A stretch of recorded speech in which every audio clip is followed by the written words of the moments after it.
the fuck going on with y'all, man? And welcome to the Season 1 Barbarian starter build, Whirlwind, baby.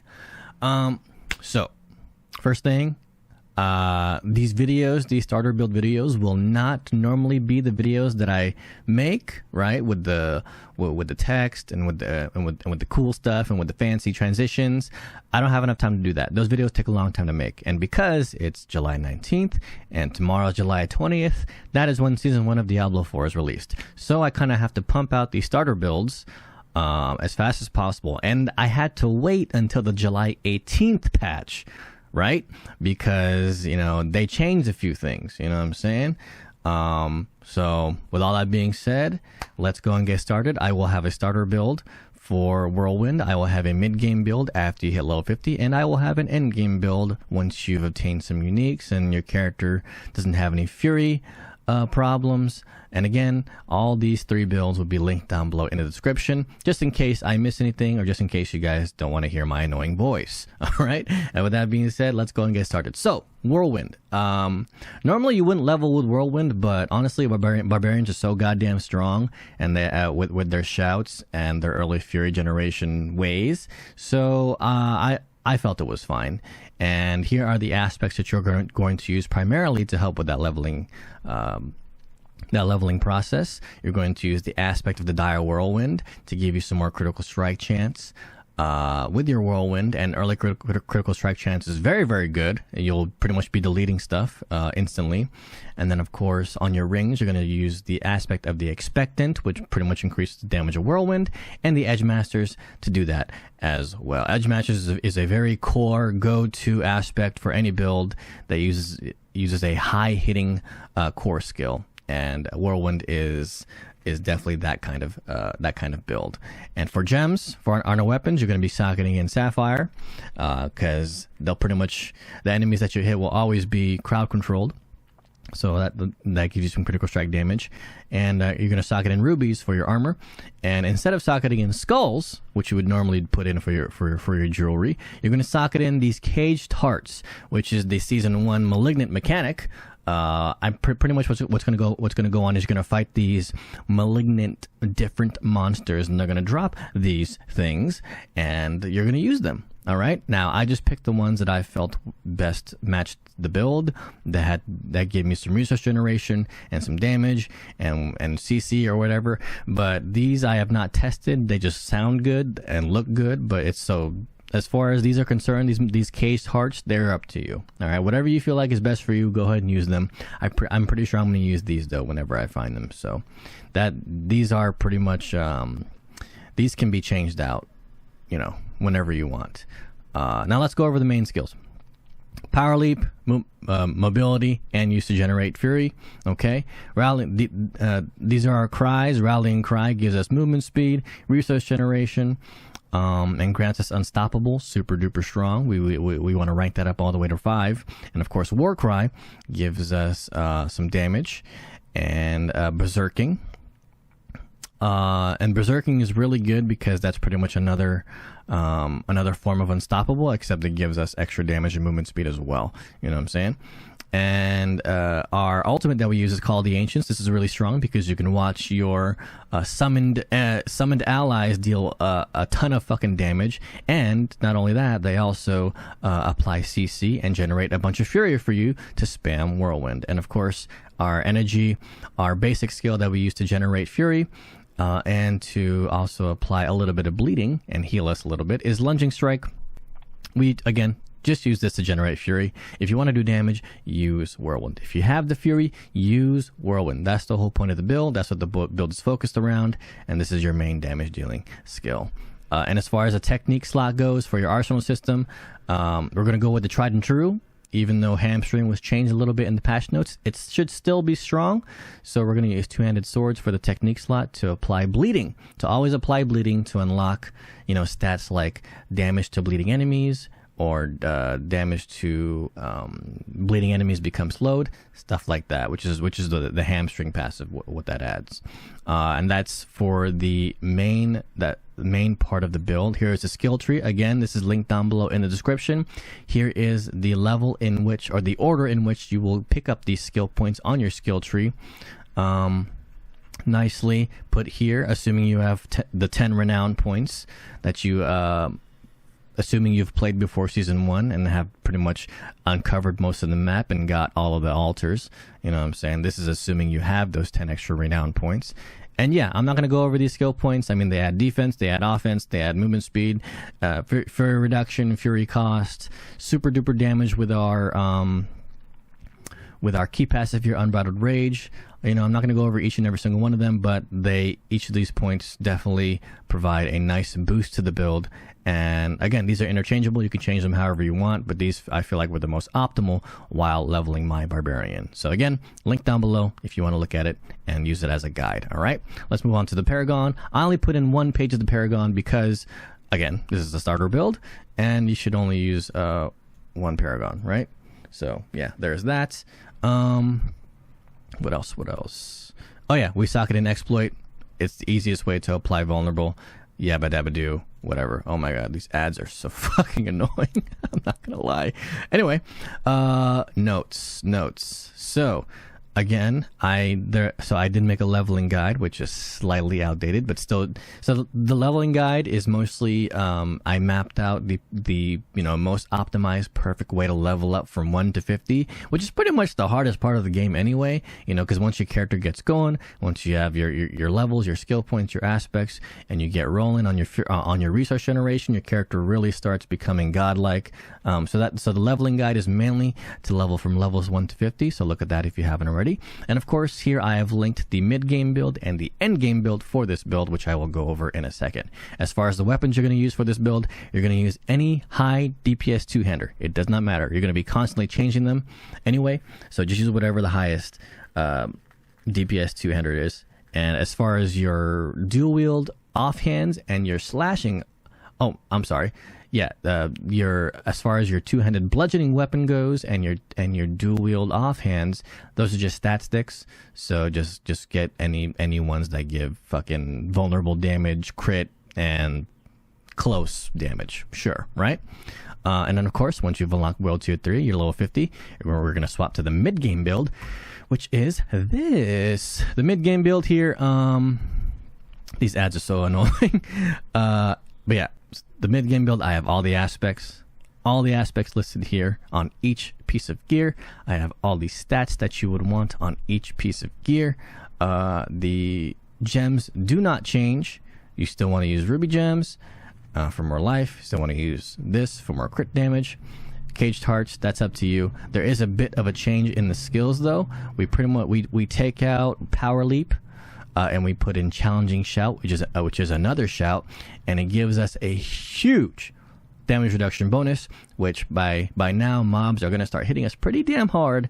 So challenging shout would be very useful. And again, this is a skill that we want to max out. Okay, but we keep everything else for the same purposes, and to have the easiest time. Same technique slot, two-handed sword for the bleeding. All right, and here's a skill tree. Again, you're going to respec into this once you're level 50, hit World Tier 3, and have all your aspects. In fact, the first thing I would do once you hit level 50 is get all your aspects for your build, get ready to put them on your sacred gear.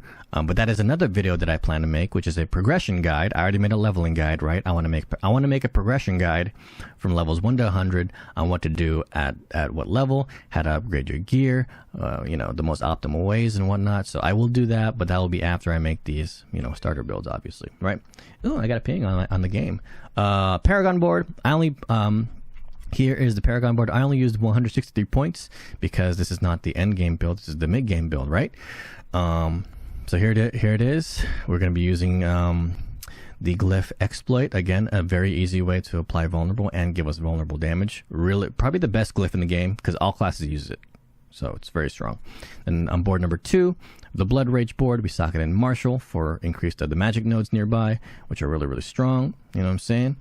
And of course, but the actual best part of this is the additional bonus is after casting a shout skill, and the active cooldown of all the shout skills is reduced by 1.2. And you have 3 shouts, so if you pop all of them, that pretty much reduces the cooldown of all your shouts by 2 seconds, which is crazy. So very good here, early game again. Or for the mid game. On board number 3, we use the board decimator. We sock it in disembowel, which gives us increased damage against bleeding enemies, and they're always bleeding because of the hamstring passive and our technique slot, you know what I'm saying? And of course, this also has a chance to reduce the cooldown of our shouts again by 1 second, for a 10% chance to do that for bleeding enemies, which is again really strong. The more uptime we have on our shouts, the more powerful we are in our build, and the more that we can whirlwind and move around. So definitely want as much cooldown reduction as possible. On board number 4, we take the Warbringer board and put in the Wrath Glyph, which gives us critical strike damage, and even more Fury Generation. Again, Fury Generation is super important for the build. The more whirlwinds we can spin to win. The more spins we can do, the more wins we can do. You know what I'm saying? And I believe this is the only board that I pick up the legendary node. And this one gives, for every 75 Fury you spend, gain 12% of maximum life as Fortify. Super strong way to gain Fortify. Very reliable here. And Fortify, and once we gain Fortify, not only is Fortify a good defensive stat, but it's also a nice way to activate some other stats like damage reduction while fortified, or damage while fortified, stuff like that. You know what I'm saying? And then for the final 5th board, for the mid-game build, we socket in the Undaunted Glyph, which gives us increased damage while fortified, like I said, and damage reduction while the more fortify you have, which is fucking crazy. So yeah, this build, Barbarians are super strong right now. I think Rogues are the best leveling build, but Barbarians might be stronger endgame because they have so much damage, so much Fury Generation, and so much defense. Defense is something the Rogues do not have endgame that Warriors do have. So I will give them that. Rogues do more damage though, I would say. But so yeah, this is the mid-game build. Here are the notes that I have, and the weapons that you want to be using on your dual wields. And your main weapon is swords because of the critical strike damage implicit. And again, the leveling guide from 1 to 50 is linked in the notes part of the build. And these are the priority of the glyphs that I would level to 15 in this order. Okay, now I know there is a 6th one here because we'll be using it in the end game build for this Barbarian Whirlwind. Okay. So I know in the Paragon board I only use 5 boards, but we only use 163 points. We don't even use everything. So I want to make sure we note that. Here are the elixirs, very powerful ones to use. Here are some incenses that you want to use in parties just in case, or by yourself. I mean, you can use incenses by yourself, right? I'm not sure. And here is actually an updated list. So in the leveling guide, there is an outdated list of the best Nightmare dungeons to run. Here is the updated list because I didn't know that they were making new Nightmare dungeons in the new season. So here is the new ones. Here are the new good ones, the top 10 ones to run that give the most XP, and the ones that are worth the amount of time that you spend completing them. All right. So here you go. Again, all 3 of these guides, everything that you see before you will be linked down below in the description, just in case you forget something or you want to go over something that I talked about. Okay. And of course, the fastest way to level up to gear up your character, is through Hell Tides. That's the absolute fastest way to gear up your character, and to farm the material Forgotten Souls, which is the most important material in the game. Forgotten Souls is what lets you upgrade your material fully, and lets you enchant your gear. And Forgotten Souls is the material that lets you upgrade your gear fully and lets you enchant your gear to give them perfect stats. But I would not use them on Sacred Gear. I would wait until you get your Ancestral Gear, which we'll talk about later. And of course, once you have obtained the unique gloves, Gore's Devastating Grips, and fix your Fury Generation problems, then we're going to go ahead and swap to the endgame build. And here it is. Yeah, and the main difference for this for this one is we change out some we use the same aspects, but we just take out and change some of them and put them on different slots from this one. So you might want to take note of that. Like Edge Masters is here, Rage is here. We change Edge Masters to down here, and so we move around some aspects, and we're gonna use Gore's Devastating Grips. This is the one that enables the end game build. Whirlwind explodes every 2 seconds, and after it ends, dealing 16 to 26% of the total base damage dealt to surrounding enemies as fire damage.